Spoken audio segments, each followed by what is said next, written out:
Esto es Oye Noticias. Comenzamos.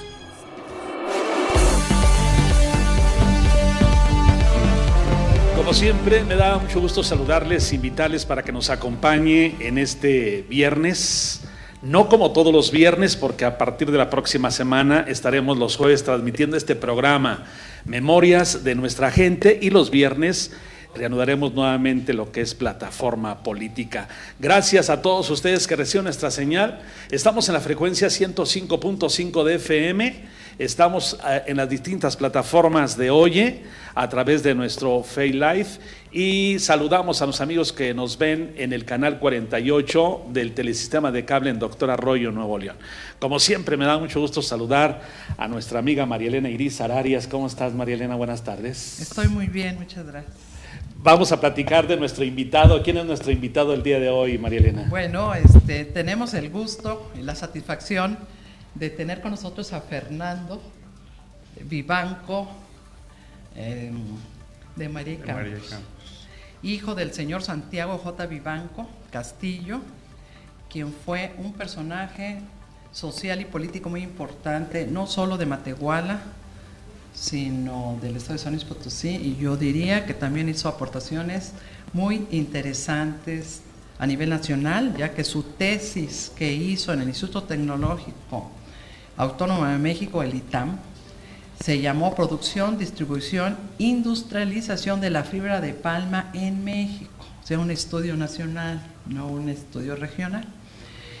Y bueno, te doy la más cordial bienvenida. Muchas gracias. Fernando. Bienvenido, gracias. Y si me permites, pues te tengo un obsequio, que es la tesis que hizo tu padre, y que, bueno, por la amistad que tenía con el mío, pues le hizo favor de regalarle esta tesis, que voy a leer lo que dice la tesis. Dice: con afecto y cariño para Miguel Ángel Irizar y familia, Matehuala, San Luis Potosí, 13 de diciembre de 1956, Santiago Vivanco. Oye, fue el año que tú naciste, María Elena. Ese es el año que yo nací. Uh-huh. Este libro estuvo cuidado por mi padre en su biblioteca durante 60 años. Digo 65, perdón. Y yo ayer me eché un clavado a la mía, porque dije, un día te prometí a través de lo que nos escribimos por las redes sociales, te dije, yo tengo la tesis de tu papá. Uh-huh. Él se la regaló a mi padre, y con todo gusto el día que la encuentre, con dientes de mi papá, pues te hacemos entrega de esta obra magna que escribió tu papá, y que pues es un orgullo para nosotros regresárselos a la... Yo quiero decir quién es Santiago. Gracias. ¿Quién fue don Santiago J. Vivanco Castillo? Santiago Vivanco nació en Matehuala el 20 de enero de 1928. Fue único hijo de un señor de nombre Santiago Vivanco, y su mamá fue María Guadalupe Castillo.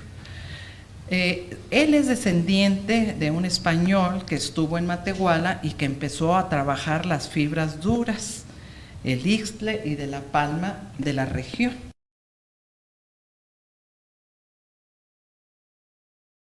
Santiago Vivanco, pues murió cuando tenía la criatura o el joven 11 años de edad. Sí, le dejó un patrimonio, pero su madre hizo la mejor de sus esfuerzos, su mejor esfuerzo, para darle a Santiago Vivanco una educación de calidad para que fuera preparado en la vida y para que tuviera las oportunidades de seguir con la tradición familiar de sacar adelante la industria textil. Entonces, bueno, para este propósito, pues lo llevó a estudiar primeramente a San Luis Potosí y luego a la Ciudad de México, en el Centro Universitario de Massachusetts, en Estados Unidos, a la Universidad de Harvard, para estudiar matemáticas y estadística. Quiero decir que cuando él estudió en la Ciudad de México estuvo en una escuela francesa, de tal forma que aprendió el francés, después aprendió el inglés, cuando estuvo en Estados Unidos, y regresó a la Ciudad de México Estudió la licenciatura en Economía en el Instituto Tecnológico de México, titulándose en el año de 1956. En la política de la ciudad de Matehuala fue presidente municipal de 1955 a 1958. En su administración y con recursos propios contribuyó a la reconstrucción del mercado Arista, promocionó los arcos de la entrada a Matehuala, se hizo el Boulevard Carlos Lazo, el trazo, y él mismo hizo trazo en lo que ahora es la pista aérea del aeropuerto de Matehuala, en virtud de que él tenía una avioneta en que se movía. Bueno, él fue el fundador de la Escuela Preparatoria de Matehuala. Tuvo muchos trabajos importantes en la industria, que desde luego le vamos a pedir a su hijo que nos platique, pero bueno, quiero decirles que fue el secretario de Promoción Industrial del Gobierno del Estado, fue maestro en la Escuela de Economía de San Luis Potosí, que en ese tiempo el licenciado Manuel Aguilera, que luego fuera regente de la Ciudad de México, pues era el director de la escuela, de la facultad, el primer director de la Facultad de Economía de San Luis Potosí, y estamos hablando de hace 65 años, y bueno, pues don Santiago Vivanco fue maestro de esa institución. Estoy diciendo algo, a grosso modo, de lo mucho que hizo tu padre. Y ya Fernando nos va a platicar todo ampliamente. Pues tienes la cancha libre, Fernando, para que nos hagas favor de platicarnos quién fue Santiago Vivanco como empresario, como industrial, en fin, tienes el tema. Pues bueno, libre. Fue un personaje inquieto, muy hiperactivo. Fue hijo único. El hecho de ser hijo único tal vez sobreprotegido. Entonces, y además con una fuerte educación religiosa. Ahorita les platico de mi abuela paterna.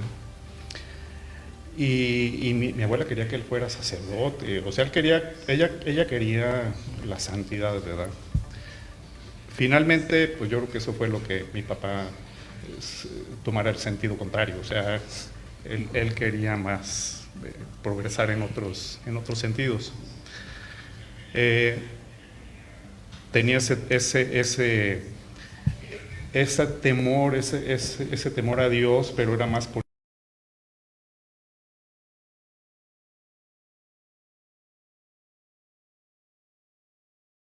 los coleccionaba.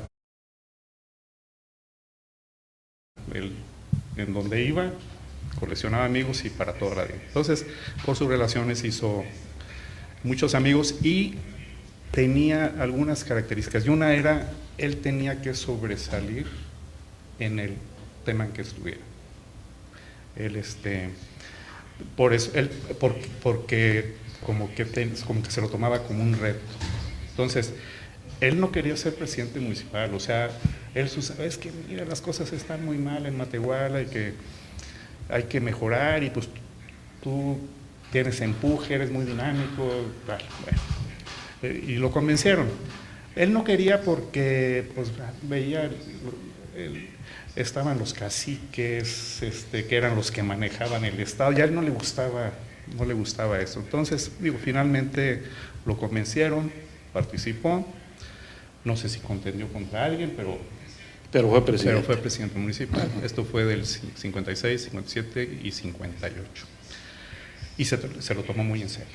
Se lo tomó muy en serio, analizó cómo estaba la situación, estaba muy deplorable, el mercado estaba destruido, se había incendiado ya 2 veces anteriormente, y se propuso reconstruirlo.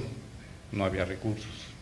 No había lo que es ahorita el ramo 33 y ese tipo de cosas. Sí había participaciones del Estado, pero no había el recurso así.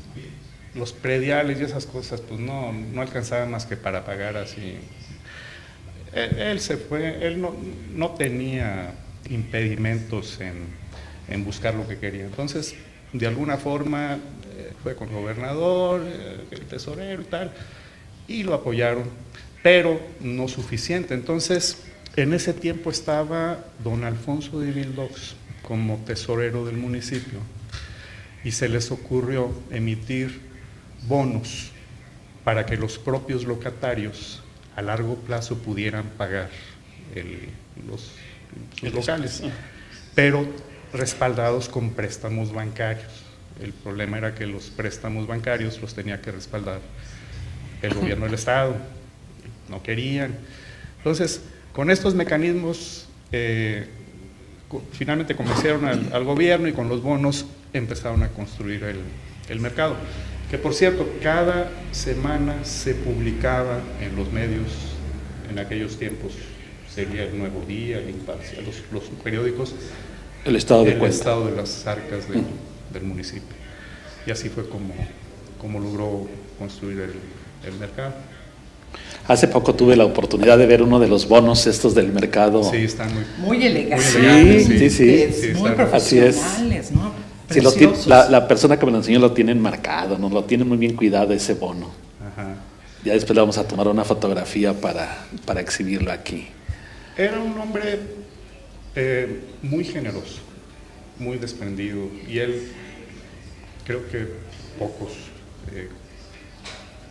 han dado lo que dio mi padre por Matehuala, a tal grado que, pues donde faltaba recurso, Él lo ponía de su bolsa. Lo ponía de la empresa, de su bolsa, sus amigos. Así fue como viene el tema de la prepa. En la prepa, también él siempre pensaba que un pueblo para poder progresar necesita estar educado. En ese tiempo, pues, algo más que se llegaba a la secundaria. Si querías... No, se me hace que en ese tiempo No, nomás sí. se llegaba a la primaria, ¿no? No. Ya, En sí, 1940 se fundó la Sí. escuela secundaria de Matehuala. Entonces, 15 años después, don Santiago quiso pues sí. hacer la escuela preparatoria, precisamente Entonces, porque sí, ya. había gente preparada. Sí, es que, no, a ver, estaba. mi papá recibió su título del ITAM, lo que era el ITAM ahora, en el 56, es decir, él tenía 28 años. O sea, no era un joven, o sea, no fue fácil. ¿Y cómo fue que logró eso? Bueno, pues porque había el recurso. O sea, mi abuela tenía un patrimonio, entonces ella pudo, cuando se fue con mi papá, primero con los maristas, lo mandó al Potosino, ahí conoció mucha gente, estuvo luego en el CUM, como está aquí en esta reseña que nos dio María Elena, y después a Harvard y todo esto. Entonces él dice, pues es que estas oportunidades no las tienen todos. Y además no solo no las tienen siquiera para decir, termino la prepa y de ahí pues a ver cómo me muevo para irme a la universidad, ¿no? ¿Quién va a poder mandar a sus hijos a vivir, pagar una asistencia en Saltillo, que te queda cerca, en San Luis, en Monterrey, para que haga la prepa y después la universidad? Entonces, pues, sí, papá, pues yo no voy a hacer una universidad, ya eso es como que un tema muy ambicioso, pero vamos a darles una herramienta para que ya nada más lleguen y pues puedan inscribirse, ya es un pasito adelante. Entonces dice, un pueblo educado, un pueblo que progresa es porque está educado. Entonces esa era como que su idea y su fijación, o sea, era como ya una terquedad de esta. Otra vez, los problemas, pues la lana, ¿no? Se va con el doctor Manuel Nava, que entonces era rector de la universidad, le dice, a ver, vamos a darle, quiero hacer la prepa, Matehuala, y darle formalidad, para lo cual necesitamos, pues, incorporarla a la universidad. Empezaron a ver ahí muchos trabas y demás, pero pues, la idea le pareció bien al doctor. Dice, no hay dinero. El presupuesto que estimaban en ese tiempo era de 7,000 u 8,000 pesos al mes. Logró que la universidad pagara 1,000 pesos. Otros 5,000 pesos los ponía Citemsa. La compañía mexicana Compañía Textil de Matehuala, que era la compañía dirigía mi de papá. No, yo digo la Ixtles de México. Ixtles de México era la empresa de mi familia. Ponía otros 1,000 pesos. 1,000 pesos, fíjate. Y los otros 1,000, pues ahí De cooperacho. Exacto, pero la otra es, eso suponiendo que también tengamos ahorros en los gastos, muy austeros. Y pues empezó a invitar a amigos. Vamos a ¿tú qué quieres dar? Pues español, matemáticas, ¿qué tal? Pero no hay lana, güey, o sea, hay que apopinarle porque no va a haber con qué pagar. Y además no había en dónde un local. Entonces, ahí en Guerrero y Méndez, que ahora es un edificio ahí de algunos de los hijos de Don Blas, o ya no, no sé, bueno, en ese tiempo era la casa de mi abuela. Ahí está semiconstruido, ¿verdad? Junto al Teatro Ton. Cierto, Ajá, sí. Esa era la casa de mi abuelita Amparo, la mamá de mi ama. Y entonces dicen, no, pues mi abuela vivía en San Luis en ese tiempo, mi abuelo estaba trabajando allá y dejaron su casa aquí, estaba sola y le dice a mi mamá, oye Marta, Marosa le decía a mi mamá, Marta Rosa le decía Marosa de cariño. Dice, ¿tú crees que tu mamá nos pueda prestar la finca esa Dice, mi papá ya sabía que mi mamá tenía un corazón, o sea... Sí, era igual, sí. Generosa. Y entonces, que nos la pueda prestar, pues sí, pero no, prestada nomás. Sí, no hay problema.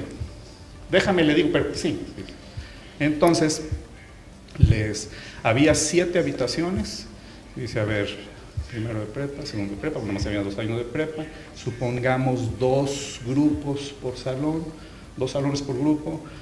2, 4, dice, y en uno la administración, y todo. Sí, cabemos. El ingeniero Alfonso Tena, que lo había contratado mi papá para la ampliación de la CITEMSA, la planta 2 de CITEMSA, es lo que después fue Bemis Crafting. Sí.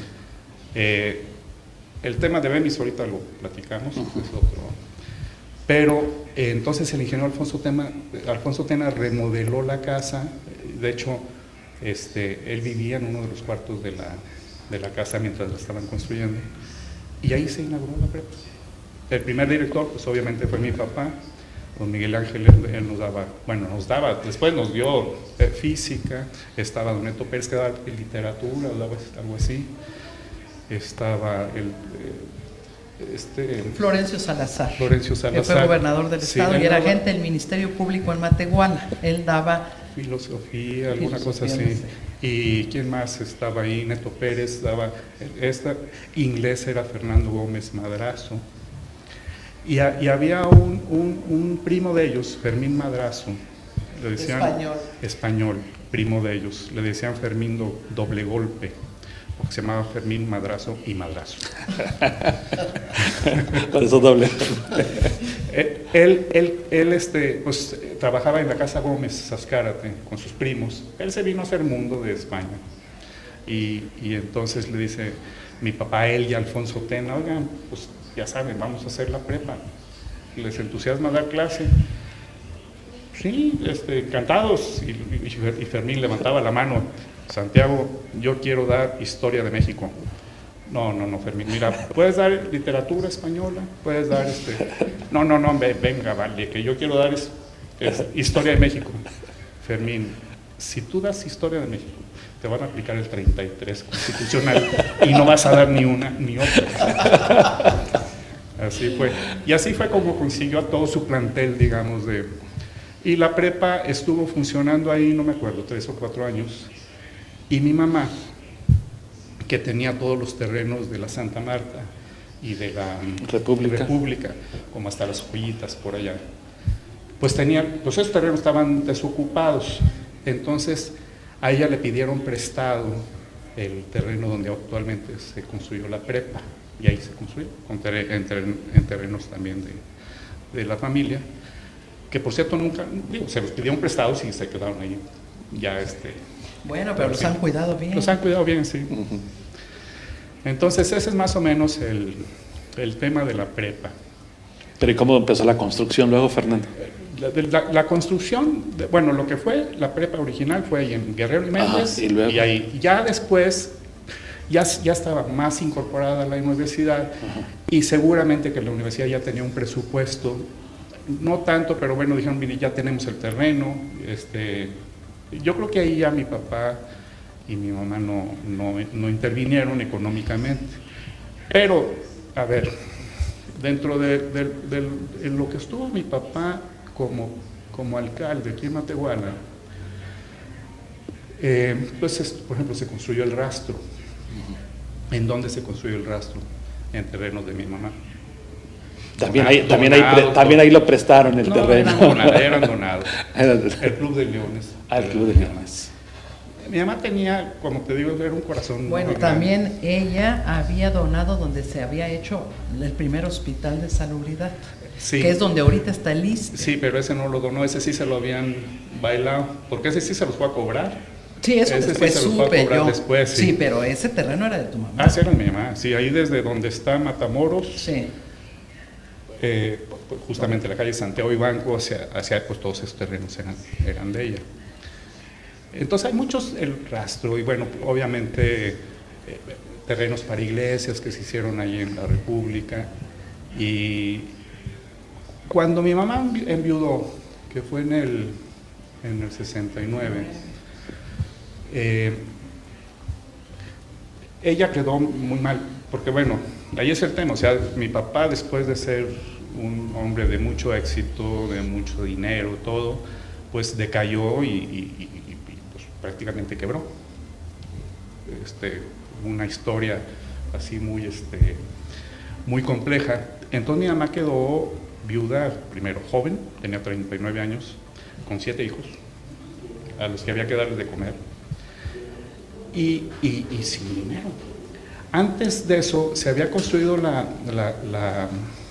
colonia Santa Marta por la compañía urbanizadora de Matehuala, que la administraban y eran socios los Mabú y los González Ramírez.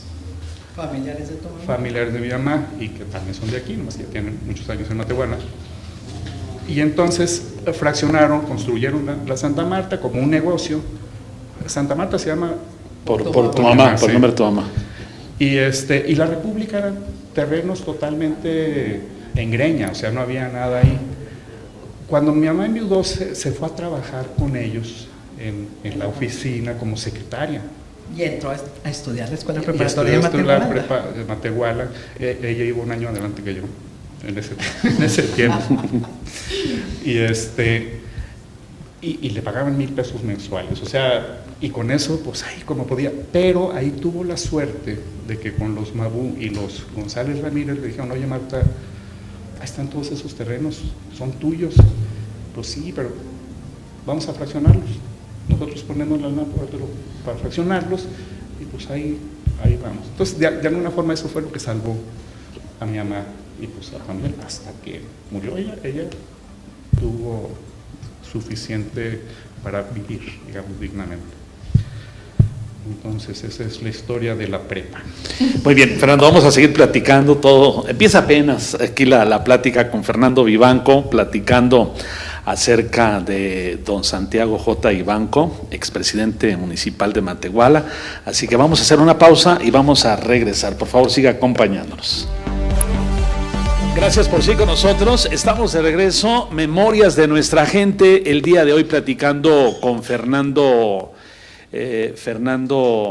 Vivanco, hijo de don Santiago J. Vivanco, expresidente municipal, empresario, distinguido matehualense.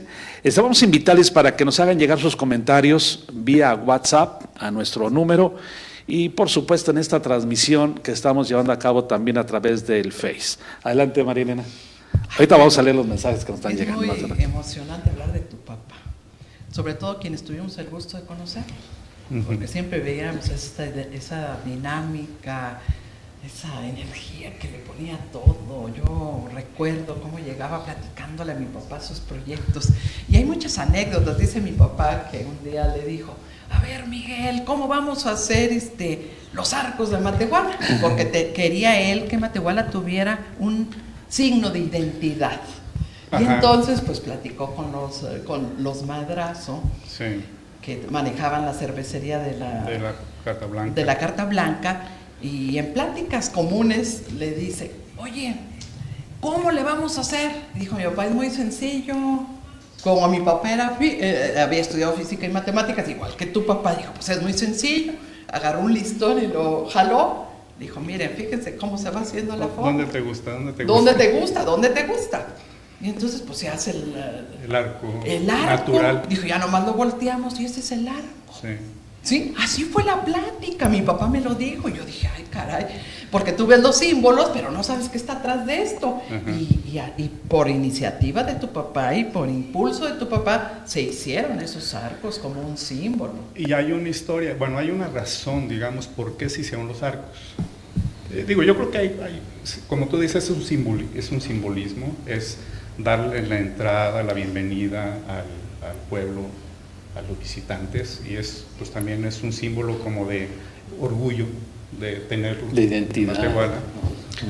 Pero yo creo que también tiene que ver con el que el arquitecto Carlos Lazo, que fue secretario de Obras Públicas en ese tiempo, A nivel nacional, les hizo el favor a mi papá y al ingeniero Manuel Moreno Torres, que lo fueron a ver a México, porque ya se había hecho el trazo de la carretera que iba para la 57, que se terminó, que en el 57 pues se llama así, ¿no? Sí. Y entonces dije, pues el trazo de la carretera no iba a pasar por Matehuala. Entonces mi papá y don Manuel Moreno, el ingeniero Manuel Moreno Torres, se fueron a ver al arquitecto y lo convencieron de que le dieron una adelantadita y que pasara por donde pasa ahorita. Entonces, en agradecimiento a eso, se construyó lo que es el Boulevard Carlos Lazo. Carlos Lazo, pues se remozó, pues es una entrada amplia, en ese tiempo pues moderna, todo llenos de jacarandas y muy bonita. Y mi papá, pues siendo presidente municipal, Lo arquitecto gestionó. Carlos Lazo se va a llamar. Pero además fue muy justo. Muy justo, sí, yo creo que era muy justo eso. El tema es que en ese tiempo estaba quien, Guillermo Álvarez, ¿cómo se llamaba el gobernador de San Luis? Álvarez, Manuel Álvarez o Guillermo Álvarez, no me acuerdo cómo se llama. Pero detrás siempre estaba Gonzalo Santos. Que no querían nada a los que éramos del altiplano. Que no fueran de la Huasteca. Que Entonces, no fueran huastecos. pues invita a mi papá, al gobernador y comitiva a que vengan a develar la placa del bulevar, y le dice, oiga, nomás que se va a llamar Pedro Antonio de los Santos. Pedro Antonio Santos, así se llama. Pedro Antonio Santos, así se va a llamar. Y pues le pusieron la placa de Pedro Antonio Santos. Llega la inauguración, se baja Pedro Antonio Santos, aplausos, la comitiva, Y si te el interrumpo, cafecito, el ambigú, y se fueron. y si te interrumpo, llegó el profesor Miguel Ángel Irizar con una barra, tumba mi papá tumba esa placa que está resguardada en mi casa. Okay. Sí. Es más, la puso de tapete en su biblioteca para que cuando entráramos nos limpiáramos los pies con esa placa, la cual yo puedo exhibir cuando quieran, porque esa placa ha estado 65 años en la casa del Rancho Los Olivos, que para eso la usamos. Claro. Y ahora sí, hicieron el cambio del nombre del arquitecto. Él fue el que le quitó el mismo día en la noche el nombre de Pedro Antonio Nada más Santos. esperaban a que se inaugurara y la quita. Y al otro día se llamó Arquitecto Carlos Lazo. Así hasta de sencillo. hasta la fecha. Digo porque, bueno, mi padre era muy discreto, pero de todos modos era muy valiente y hacía cosas que eran valientes. ¿Y en qué parte estaba esa placa? ¿En qué parte la pusieron para la inauguración? Imagino que por el pueblo. Como que No, yo no sé dónde, nomás sé que mi papá fue y la quitó. Y allí está la placa para cuando quieran. O a lo mejor por los arcos, no sé. Yo siempre como que ubico esa historia. Por los arcos. En Altamira, la que baja y Ignacio Ramírez. Bueno, como dijo Calderón, haya sido donde haya sido, fue mi papá y la quitó. Exactamente. Muy bien, bueno, pues ahí está esta información, interesante información de lo que es el parece Boulevard que hay Carlos Lazo. algunas, ¿Hay una llamada? Ah, A ver, pásamelo nada más. Hay algunos saludos que están haciéndole llegar a Fernando, y también hay una persona que habló. El gobernador, ¿sería Guillermo Fonseca Álvarez? pero no fue Guillermo Álvarez se llamaba. No era Guillermo, era Manuel Álvarez. Manuel Álvarez. Sí. Después, Guillermo ya es más reciente. Fonseca Álvarez, ya en los años 70. Primero fue Álvarez, luego fue Martínez de la Vega, luego fue López Dávila, o al revés. Muy Y bien. luego Rocha. A ver No. quiénes nos han llamado. Ahorita digo los mensajes, mientras ¿qué otra información nos va a dar Fernando? Es que tengo trabajo acá el teléfono. A ver, ahí están ya. Dice Chayito López, buen día, saludos para todos. Joaquín González Torres, saludos. Susa GF. Dice Fernando, te manda saludos ¿cómo es? La Jiva, ok. Rosalinda Martínez dice buenos días, saludos. Es muy ameno escuchar tan bonitos recuerdos. Muy bien. Esos son de algunos de los mensajes que nos han llegado. Les recuerdo mensaje de texto o mensaje de voz vía WhatsApp al 488-112, ¿qué número tenemos? 2063, 488-112-2063, y también a través de nuestra línea telefónica, si gusta hacer alguna llamada y compartir algunas de las anécdotas, alguna de la información que nos está diciendo Fernando Vivanco en relación a su papá, o bien también a través de lo que es vía en nuestra transmisión que tenemos en el Facebook Live. Adelante, Marilena. Bueno, miren, independientemente de lo que hemos platicado, bueno, en lo personal, don Santiago J. Vivanco se casó con Marta Rosa de María Campos González Zubieta. Y su papá de doña Marta era un arquitecto muy distinguido que inclusive hizo diseños, no sé si lo sepas, en la aduana de Tampico. No, sé que hizo el Palacio Federal en Monterrey. Sí, o sea, Por eso nació mi mamá en Monterrey, justamente. porque estaba trabajando allá. Porque se fue a trabajar allá. Él vino a hacer la iglesia de Matehuala. lo que es la catedral ahora, sin planos, porque se habían perdido los planos, y con puras fotos de la iglesia de San Josep de Brotó de León. En eso se basó para hacer para levantar la nave. Yo en el 96 fui con mi mamá y con mi esposa y una de mis hijas, bueno, con mi única hija. Fuimos a León, y yo ni me acordaba cómo se llamaba la iglesia esta de León, pero mi mamá, pues su papá hizo y sabía todo. No, pues que se llama San José de Brotó. Fuimos a una oficina de turismo, y ¿dónde está esta iglesia? Se nos quedaron a ver así como ¿para qué o qué? Pues bueno, qué tipo de... Ya nos dieron direcciones cómo llegar en el metro, y cuando vi la iglesia, o sea, sentí así, es que está igualita, o sea, nada más que está mejor. Más grande. Esta es mucho más grande. Aquella está muy bonita y todo, pero esta es más imponente, porque además aquella no tiene tiene libre. Exacto, o sea, está la manzana y esa es y está pues lleno de... Sí, no tiene libre. Nada, cero. Entonces, pero entonces él se basó en esa obra que el proyecto original era sobre esa iglesia, pero cuando a él le encargaron la obra, porque esta la iba a hacer Adamo Boari. Sí, que era el mero arquitecto del presidente de la República, sí, don Porfirio Díaz. Él fue el que hizo el Palacio de Bellas Artes. Por alguna razón no quiso o no pudo, y entonces tampoco sé cuál haya sido la razón que mi abuelo le encargaron esa obra, y por eso llegó a la Matehuala. Él era de México, aquí se casó con mi abuela, y bueno, ya la historia es que... Y aquí nació tu papá. Pero él hizo grandes Mi mamá. obras en el país, tu abuelo. No conozco mucho conozco del Palacio Federal.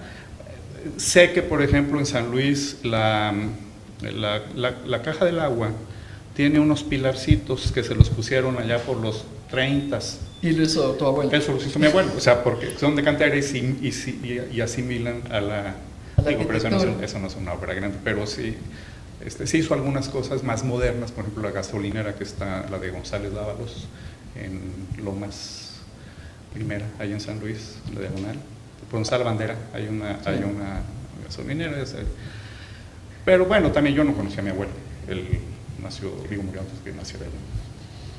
Pero tu abuelita era encantadora, doña Amparo. Sí, y bueno, la otra historia es que la mamá de mi papá fue monja, se hizo monja después de que ella enviudó, pues, cuando mi papá tenía 11 años, lo educó, se casó mi papá, tuvo a sus 2 primeros hijos y dijo mi abuela, ahí nos vemos, y se fue de monja.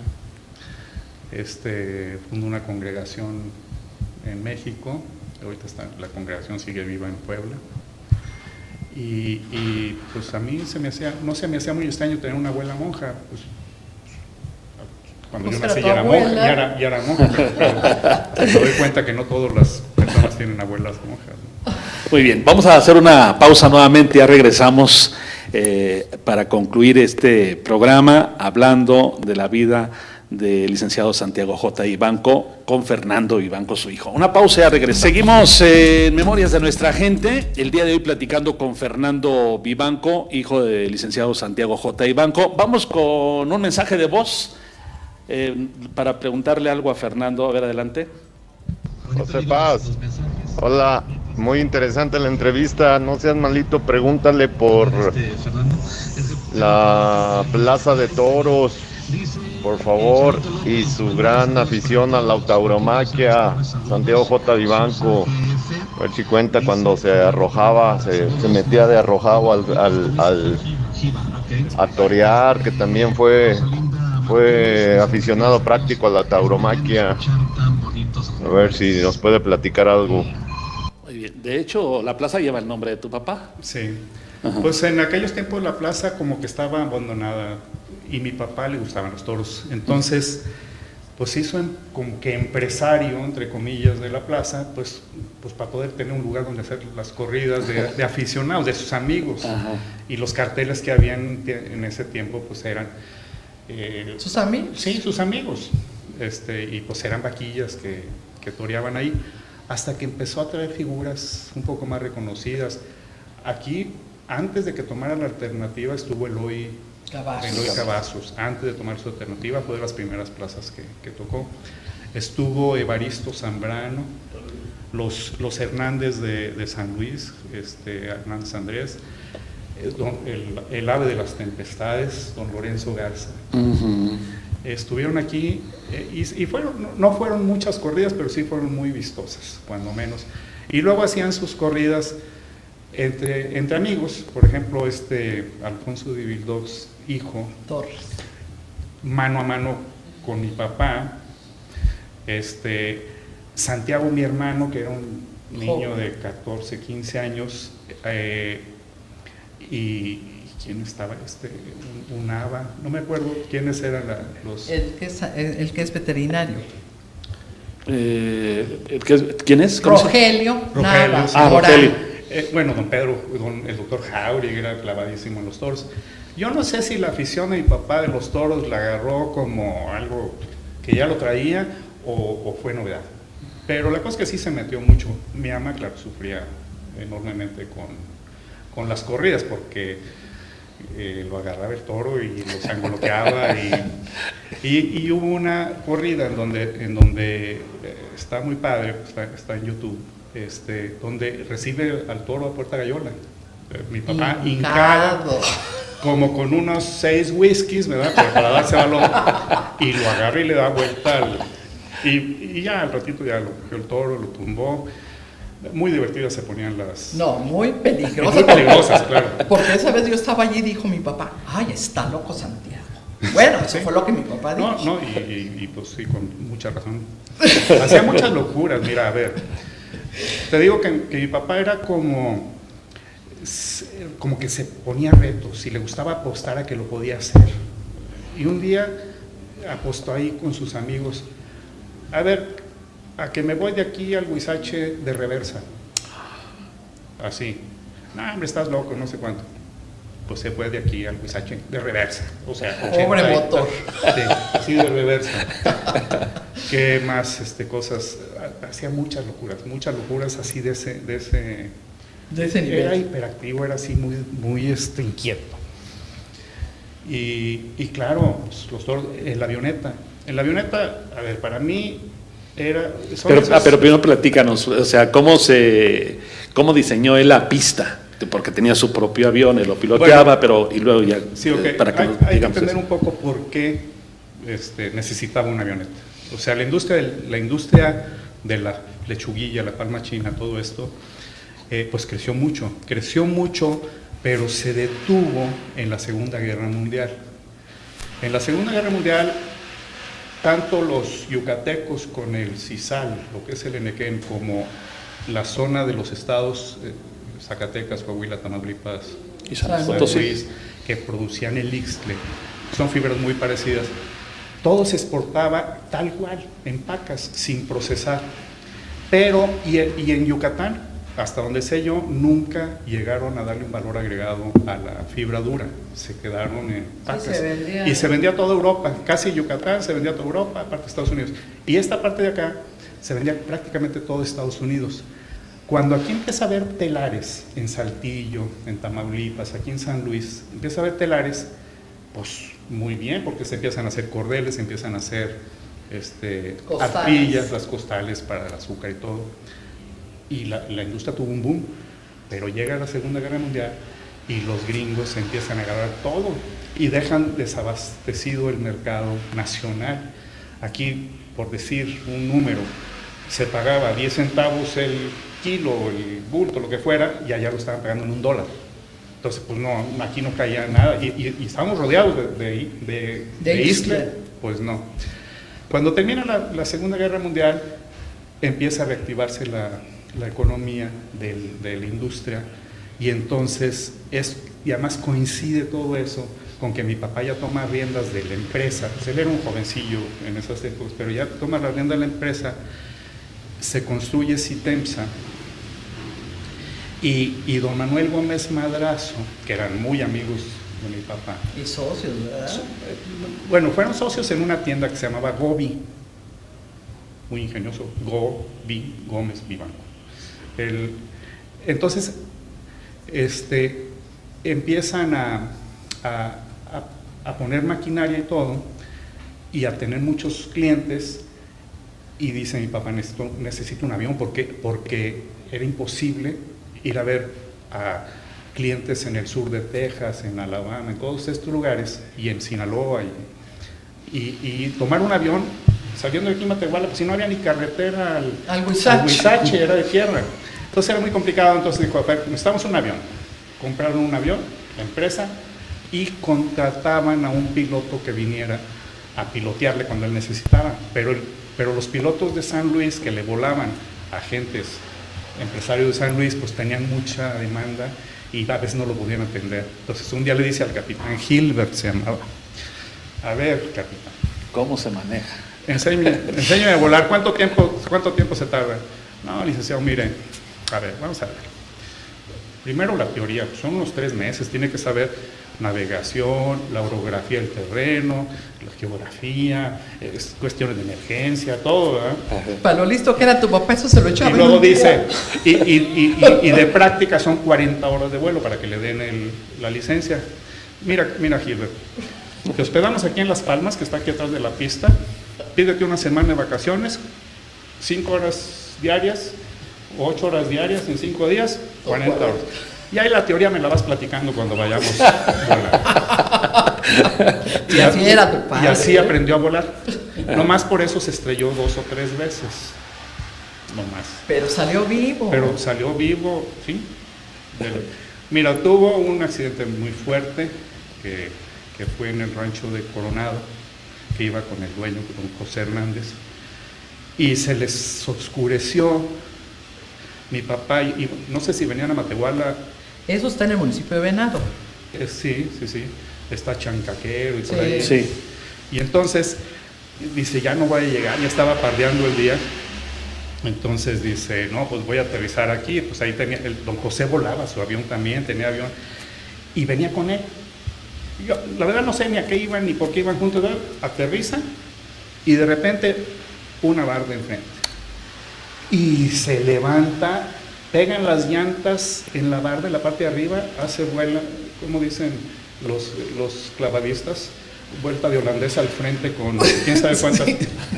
Y cayó con las patas para arriba, se rompieron las alas y la gasolina, todo se derramó. Y don José se fracturó la pelvis y, le tuvieron que poner placas de titanio y quién sabe cuántas cosas. Mi papá, pues se rompió la clavícula, el brazo, también moretones. Él estuvo 2 o 3 días en el hospital, a donde este señor sí le fue más mal. Y otra vez me platicaba María Elena, que venían de México. ahí te va la versión que tengo yo. Bueno, a mí me la dijo Manuel. Manuel, sí, pero Don Chito Díaz Infante, que seguramente si le preguntas al ingeniero Aguilera, mi papá fue algo en México y se fue en el avión, entonces podían aterrizar en el aeropuerto de la Ciudad de México sin problema. Ya se venían de regreso a San Luis y se encuentra mi papá con Don Chito. Manuel Aguilera había sido parte del equipo de mi papá cuando fue secretario de Promoción Industrial. En San Luis Potosí. Vénganse conmigo. No, dice Don Chito. No, Santiago, no, yo ya tengo mi boleto del autobús. Está bien. Pues no le hace, pues rompa su boleto y vámonos al avión. Pues ya gastó, pues ya, ¿qué pasa? Total que los convenció y ahí vienen y empezó a fallar el motor y tuvieron que aterrizar en una milpa por ahí en medio de, diría, cerca de la carretera. Sí, por Amiaco, no sé en qué lugar entre México y Querétaro. No, pues está Muy bien. cerca de Querétaro, Sí. según me dijo Manuel Aguirre. Y así y otra vez aterrizó en una carretera con mi mamá en Tepic. Bueno, cerca de Tepic porque se les iba acabando la gasolina, porque se iba fallando. Y otra, van volando sobre Texas y mi papá, maneja tú, Marta. El avión, aquí ya sabes, el altímetro, tal, tú dale. Y mi papá se dormía. Y de repente empieza el radio a sonar ahí, mi mamá no entendía ni de qué se trataba. Y en 3 minutos un avión caza de la Fuerza Aérea, así, y mi papá se despierta. ¿Qué pasó? Bájese. Y los bajaron, estaban volando sobre una base aérea de Estados Unidos. No, les fue como en fe. Digo, finalmente los regañaron y ya los dejaron ir. Pero el más vívido recuerdo que tengo yo, y el más extraordinario, es cuando me llevaba con él. Me decía, oye Ferdi, me decía Ferdi de chiquillo, mañana voy a ir a Parras, Coahuila, ¿vamos? No, pues, y además como yo era el más chico en ese tiempo, pues estaba en primero y primaria, no había problema si faltaba clases, entonces como que era el que lo acompañaba a todos lados. Y me dejaba pilotar. Y es más, yo conozco, otra vez me subí a una avioneta de un amigo y pues digo, no sé pilotar, pero sí, a ver el altímetro, tantos grados, o sea, en aquellos tiempos había una cosa que se llamaba el radiofaro, que era como sistemas de navegación muy antiguos. Aquí hay una estación vecina de ustedes que es la XFF, de AM, en aquellos tiempos, y el radiofaro detecta la señal de una estación en AM y la va siguiendo. Entonces mi papá cuando venía a Matehuala sintonizaba sin sonido la FF para guiarse. Y venía y el avión se viene derechito a Matehuala. Ya cuando llega ya visualmente. Pero sí, esas son de las cosas más impresionantes para un niño. Para un niño. Total, sí. que ahí trazaron. ¿Esos terrenos también eran de tu mamá? No, ahí son ejidales. Sí, cierto, se era los ejidal. pidió prestados al ejido en ese tiempo. Son de Carbonera. Y aplanaron ahí. Y yo no sé si ya había una pista ahí antes. Allí desde que llegó el primer avión allá por Sí. el año 25, Sí, ya había. 24. Pero le dieron su remozadita. Ya le dieron forma. Y le pusieron. Porque ya se usaba porque más seguido. Un día aterrizando, pues había unas vacas ahí, o sea, como ya después le pusieron unas alambres para que no pasaran las Circulación. vacas. Muy bien. Ay, Qué interesante. No, está bien padre. ¿Cómo dices que ya se acabó el tiempo? ¿Cómo? Se nos va el tiempo muy rápido. ¿Ok? Sí. Pues sí.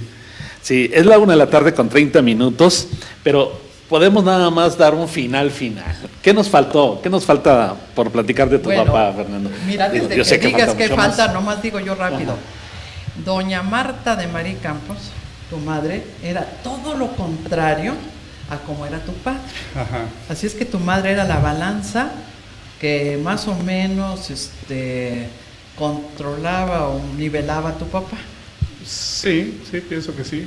Mi papá tenía un carácter fuerte, era temperamental. Yo me acuerdo pocas veces de alguna reprimenda de parte de él, pues también, como yo era niño tampoco, pero sí me acuerdo que sí alguna vez sí me dio unas nalgadas travieso, por lo que fuera. Pero también era muy exigente. O sea, me acuerdo, Rosa Marta, mi hermana, era siempre la banda de excelencia. La mayor de la ustedes. mayor, sí, ella era la que siempre sacaba la banda de excelencia. Entonces, mi papá como que le exigía más a ella. No, pues conmigo era mucho más laxo, pues yo no tenía remedio, o sea, yo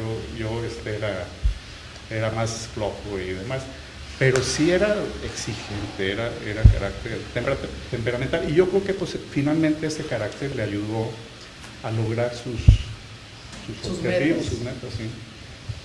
Muy bien, pues muchísimas gracias, Fernando, por acompañarnos. Yo creo que después de esta plática, bien vale la pena seguir platicando en los próximos días. Habría que ponernos de acuerdo para seguir hablando más acerca de don Santiago J. Vivanco. ¿Tú cuántos años tenías tú cuando él fue presidente municipal? Yo nací cuando él terminaba. Yo nací en el 58 y él terminó pues, en diciembre del 58. O sea, sí. Yo tendría menos de un año cuando él terminó. Porque también nos faltó... Pero sí me acuerdo, perdón, cuando se fue, inmediatamente después de que terminó su periodo, lo invitó el gobierno de Estado a San Luis, y yo tengo vagos recuerdos de unos 3 años de edad de vivir en San Luis cuando él era... Y tu papá formó parte de lo que ahora es la Feria Nacional Potosina. ¿Cómo estuvo eso? Fue el realizó la primera Feria Nacional Potosina. Antes había una feria regional, él hizo una feria nacional. Yo no sé, todos los amigos de mi papá y gente que lo conocieron dicen que ha sido la feria más grandiosa que ha tenido San Luis. Ya no hay gente que atestigue mucho, que dé testimonio de eso. Me hubiera gustado, por ejemplo, que hoy hubiera estado alguien que lo hubiera conocido. Ya mi papá tendría ahorita 93 años. Oye, no sé si... Y también lo de viaje a Europa en auto, platícanos de esta hazaña de tu papá. Ok, entonces por los mismos temas de la industria del Ixtle, que empezó a florecer otra vez, mi papá, siendo amigo de Fernando Gómez, que también tenía la fábrica San Luis, allá que también hacían lo mismo, y eran muy amigos, dije, oye, vamos a buscar maquinaria a Europa. En aquellos tiempos, estoy hablando del 55, pues no había las facilidades de ahora de rentar un carro, por ejemplo, los trenes y todos no tenían horarios, vámonos en coche. Entonces se fueron en coche desde aquí hasta Nueva York. Embarcaron el coche en un barco que se llamaba Liberté, llegaron a Marsella y anduvieron por toda Europa combinaron ahí placer y negocios porque se llevaron a sus esposas y pues fueron a todos los lugares. Y hay una narrativa que escribió mi papá en ese tiempo, cada semana mandaba la reseña de su viaje, no tanto en la parte industrial, sino como en la parte cultural. Fernando Gómez Madrazo, hermano de Manuel, que iba con mi papá, era el que se encargaba de darle una chaineadita, una maquilladita al texto. Mi papá era bastante bueno para escribir, pero tampoco, como lo hacía más o menos rápido, él le daba su chaineadita y ya se lo entregaba a don Cirilo, ¿cómo se llamaba? Cirilo Estrada, para el periódico. El periódico, y ya don Cirilo lo publicaba semanalmente. Toda esa reseña, que fueron como unos 8 o 9 capítulos. ¿Ustedes conservan esos periódicos? Aquí traigo, me faltan 2, necesito ver. En la biblioteca en la biblioteca de la Sociedad Mutualista Unión Paz y Trabajo, allí existe una hemeroteca hemeroteca. Voy a checar, me los traje, porque, bueno, ahorita estoy escribiendo sobre eso. Estoy tratando de escribir un libro. A ver, una introducción de este reporte, de esta información que mandaban ellos. Ok, te voy a leer un poquito el primer capítulo. Ajá. Primero lo que dice don Cirilo Estrada. Sí. Dice, impresiones de un viaje. Viajero infatigable, el polifacético industrial Santiago J. Vivanco acaba de emprender una nueva gira por el viejo mundo. Robando tiempo al tiempo, se ha propuesto pergeñar a vuelo pluma las impresiones percibidas a su paso por los lugares que toca. Como una colaboración especial para Nuevo Día, este es el primero de una serie de artículos que aparecerán a medida que se reciban en esta redacción. Y luego ya empieza a escribir mi papá, desde Nueva York. Y hay que ver el contexto en el que estaba en ese tiempo. Dice, el país más conocido por todos nosotros por su proximidad, por su influencia, por su grandeza, por su potencialidad económica y diríamos hasta por causa de los humildes mexicanos que atraviesan el Bravo año con año en busca de trabajo, son los Estados Unidos. Sería cansado entonces repetir lo mucho que ya se ha escrito acerca de esa nación. Pero un aspecto que quizás no se ha recalcado lo suficiente es su nivel de vida, las comodidades que proporciona a sus ciudadanos, sus grandes organismos sociales y la facilidad de resolución de sus problemas familiares. Y habla de las carreteras, habla de que un pueblo similar en población a Matehuala, en aquellos tiempos de 15,000 habitantes, dice, cuenta con 3 magníficos cines, un pequeño estadio, un supermercado, un country club, magníficos hoteles, un amplísimo salón de baile y 1,000 comodidades más. Y así se avienta todo el... Habla, por ejemplo, cuando van a Mónaco, al casino de Monte Carlo, y dice, y vi con mis ojos cómo en una sola tirada de blackjack o como sea, se perdían 50,000 pesos. Y digo, 50,000 pesos de ahorita son muchos, pues no. ¿De aquella época? Pues, dice, es como una exageración de la riqueza que hay en esos lugares y de cómo se gastan. Está muy interesante estas reseñas y bueno, pues ahí quiero plasmarlas en un librito que estoy haciendo. Ya tengo años. Oye, Fran, pues muchísimas gracias por aceptar la invitación que te hiciera nuestro director, Nicolás Rueda Leiva. Ya tienes aquí la tesis de tu papá. ¿Cuántos libros se imprimieron de esa tesis? Bueno, estuve leyendo que fueron 250, pero... ¿Cuántos de ustedes tienen la tesis? Fíjate que yo la tenía. Yo cuando el año pasado, antepasado, me comuniqué con María Elena. Ajá. Me dijo que la tenía y nosotros la teníamos en la casa y yo empezaba a consultarla, pero bueno, murió mi mamá y en el cambio de casa y todo, no sé dónde quedó, entonces yo iba a la Casa de la Cultura, donde hay un ejemplar, a consultarla, pero pues era mucho rollo. Pues aquí cuando me dijo Marilena que la tenía, la verdad que para mí tiene un valor. Yo lo sé. Y no nomás esto, tengo fotografías de ustedes chicos en colores, en esas diapositivas. Sí, que las voy a buscar. Y tengo infinidad de fotografías de tu papá en la presidencia municipal y en muchos eventos con mi papá, porque bueno, pues los unía una enorme amistad. Claro. Y yo voy a buscar todo ese material para dártelo, inclusive otros materiales que tengo. Entonces en la próxima entrevista vamos incluso a estar proyectando las fotografías. Sí, claro, voy a buscarlas y con todo gusto. Y te traes también la placa que llevaba el nombre de... pueden tomar las fotos, sí, pues sí la puedo traer. Sí, no, claro que sí la puedo. Vamos a pegar aquí. Muy bien. Bueno, pues ahí está. Bueno, de hecho ya sabía yo por qué lo del nombre del Boulevard Carlos Lazo, pero ahora que ya nos lo platica Fernando, pues ya yo creo que muchas gentes de Matehuala pues no conocían eso, lo de los arcos, lo de, bueno, las fábricas. Ahí también hay una situación que no me acuerdo quién me platicaba, que cómo era posible que, por ejemplo, don Santiago J. Vivanco, muy joven, invita a unas personas para que sean socios, parece que de los madrazos, ¿no?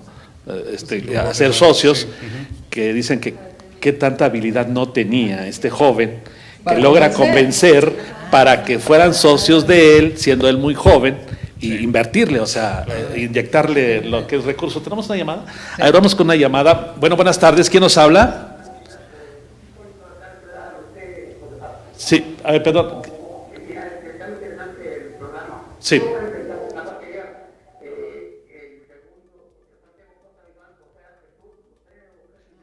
Jesús. Vivanco Castillo, además. Es Jesús. Sí. ¿Quién habla, perdón? De Cedral. Gracias por llamarnos, señor Hipólito. Sí. Es Santiago Jesús Vivanco Castillo. A mí me parece interesante señalar que el trabajo de tu padre fue un parteaguas entre el Matehuala aislado, el Matehuala que desde los años 52 el general Leandro Sánchez y otras personalidades hicieron un comité donde querían que la carretera pasara por Matehuala. Sí. Y estuvieron dale. Don Santiago finalmente fue quien lo logra. Entonces yo creo que tu padre hace la diferencia, o sea, el antes de don Santiago Vivanco y el Matehuala moderno después de Santiago Vivanco. ¿Y cuál era el trazo original? Tú sí sabes. Era un poco más hacia Doctor Arroyo, no era mucho más allá, pero sí, no sé, a lo mejor unos 6-7 kilómetros hacia el oriente, según creo. Sí, bueno, siempre ha habido esa situación, porque también cuando el doctor Cedillo era presidente de la Nación, la carretera iba a pasar. Cedillo, Ernesto Cedillo Ponce de León. Magdaleno Cedillo. Iba a pasar en donde va la línea del ferrocarril, o sea, por estación Por 14, Vanegas, por allá. por Vanegas. Sí. Y el licenciado Horacio Sánchez Unzueta hizo hasta lo imposible para que el doctor Cedillo pasara la carretera por Matehuala. Sí. Por eso yo puedo decir esto, porque a mí me tocó, estando de diputada federal, darme cuenta de esa situación que pasó con el gobierno y con el licenciado Horacio Sánchez Unzueta, y debemos de decir, murió en Matehuala tu papá, ¿verdad? Sí. 41 años. Uh-huh. Bueno, Aquí está. ¿En cuál panteón está tu papá? Aquí en el Panteón Hidalgo. Dejó una gran huella, y yo creo que lo que importa es resaltar la vida y trascendencia de las personas como tu papá, que fueron capaces de transformar su medio y transformar su propia vida, uh-huh, y transformar la de todos, porque por la escuela preparatoria de Matehuala hemos pasado miles. Sí. Mi padre dio 43 años clase y ahí está la prepa. ¿Sabes cuántos alumnos empezaron y cuántos terminaron? Empezaron 26 y terminaron creo que 13. Sí, pero todos... Sí, o sea, pero ese fue el primer año, como que hubo mucha deserción, pues no sé. Es que no es fácil, todo lo que se empieza siempre es así, pero él puso las bases para que pudiéramos educarnos todos los que tuvimos la oportunidad de ir a la escuela preparatoria de Matehuala, uh-huh, que no podían nuestros padres mandarnos fuera, y tuvimos la oportunidad de estudiar, y debemos siempre reconocer. Yo siempre veía la fotografía de tu papá en la escuela preparatoria de Matehuala, primer director de la escuela y fundador de la escuela. Debemos decirlo, nosotros estamos muy contentos por esta oportunidad que tuvimos, Fernando, de platicar contigo. Esta es tu casa. Gracias. Y cuando quieran, no solamente tú, sino cualquiera de tus hermanos, hacernos el favor de acompañarnos, serán muy bien recibidos. Hay mucho que aportar, y es muy importante que las nuevas generaciones sepan que no nada más Santiago J. Vivanco es una calle al poniente de la colonia Santa Marta, sino Santiago Vivanco hizo la diferencia entre un pueblo aislado y el inicio de una ciudad educada y una ciudad con empresas. Gracias, Fernando. Nuevamente, muchísimas gracias. Saludos para toda la familia, y aquí los esperamos nuevamente. Muchas gracias. Y la próxima semana, María Elena y yo estaremos nuevamente en este programa Memorias de Nuestra Gente, pero ya en el horario de jueves, la misma hora, de 12:30 a 1:30, y nuestro invitado, ¿quién va a ser la próxima semana? Raimundo García Olivares, que deja de ser funcionario de gobierno y nos va a venir a dar el testimonio de su propia vida en las cuestiones que también fue de la administración municipal. Sí, también fue matemáticas. ¿Fue tu maestro? Sí. Ah, muy bien. Muy bien.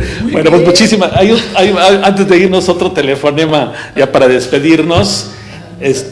Adelante, buenas tardes. ¿Quién habla?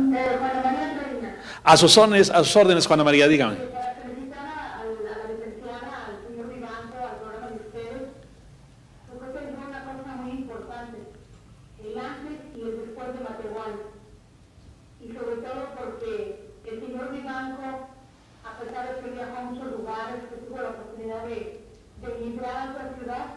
Hizo mucho Matehuala y hizo mucho por Matehuala. Y lo más bonito que también su familia se arraigó. Y los que somos de Matehuala, amamos Matehuala, y es un ejemplo para, como dijo la licenciada, el antes y el después. Somos una familia que también hemos viajado fuera, pero siempre nos acordamos de nuestra tierra, del terreno, y eso es muy bonito. Matehuala la amamos y somos de Matehuala. Así es. Muchas gracias. Muchas gracias. Gracias, muy amable. Gracias, muy amable. ¿Ustedes están actualmente en San Luis, Fernando? Sí, bueno, la mayoría estamos en San Luis. Luis Manuel, el más chico, vive en España. Uh-huh. Y la más grande, Rosa Marta, vive en Charlotte, en Estados Unidos. Muy bien. Los otros 4 estamos ahí en San Luis. ¿Y no hay planes para que tú regreses a Matehuala? No. Nada. Bueno, pero puedes venir cuando gustes. Pero me encanta venir a Matehuala. Muy bien. Gracias nuevamente, Fernando. El asado de boda. Gracias. Vamos a escuchar el noticiero de Joaquín López Dóriga, porque nos pasamos tantitito. Gracias, buenas tardes. Sígala pasando bien. Muy bien. tus sentidos. Estás escuchando XHIE. Oye, 105.5 FM digital con 25.000 watts de potencia, transmitiendo desde Betancur 401, esquina Madero, zona centro. Matehuala, San Luis Potosí, México. Código postal 78700.